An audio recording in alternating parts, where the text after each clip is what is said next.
Mission command, what do you mean by that? So mission command is a mindset of how you're translating your task to your people.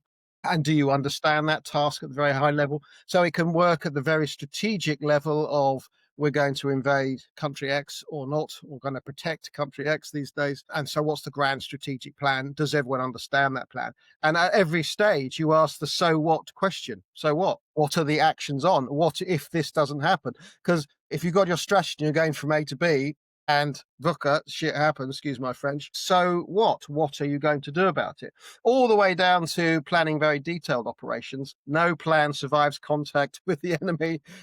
Certainly being in the Parachute Regiment, it was very important for us because you can't guarantee all the commanders leave the aircraft and survive on the ground. If you're starting an operation or planning an operation or an exercise, it doesn't really matter. Nothing will happen to plan because the friction of life of jumping out of a plane is inherently complicated, difficult, and nothing goes to plan. So we've always operated in this environment of chaos and confusion and making sense of that confusion. But it's the triggers. Are you measuring the right things? Are you adapting to or seeing the right triggers or seeing the right uh, uh, turn of events, or are you reacting to those turn of events? The same in business as it is in the military world. The military just has a different connotation of what you're going to do about it. But so there's the so what factor, and there's the mission command.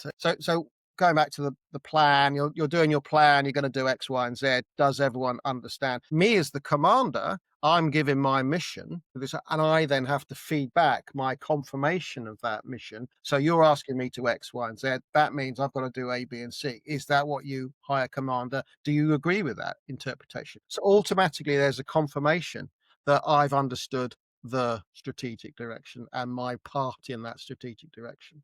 And then I then have to cascade that down. So the same process happens to my junior commanders, and it's like a whole cascade up and down the chain of command, if you want to call it a chain of command. So it's everyone's on board. But then, of course, in the Parachute Regiment, jump insertion, everyone's briefed on the plan. So, it's a thing from the regiment, airborne initiative. If your commander's not there, how are you going to step up and carry out that mission?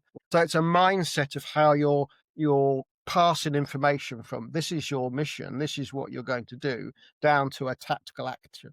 And it's that cordial thread, that golden thread that's going to operate all the way through the business. So all elements of that organization can't be siloed because they're all tied together by the mission.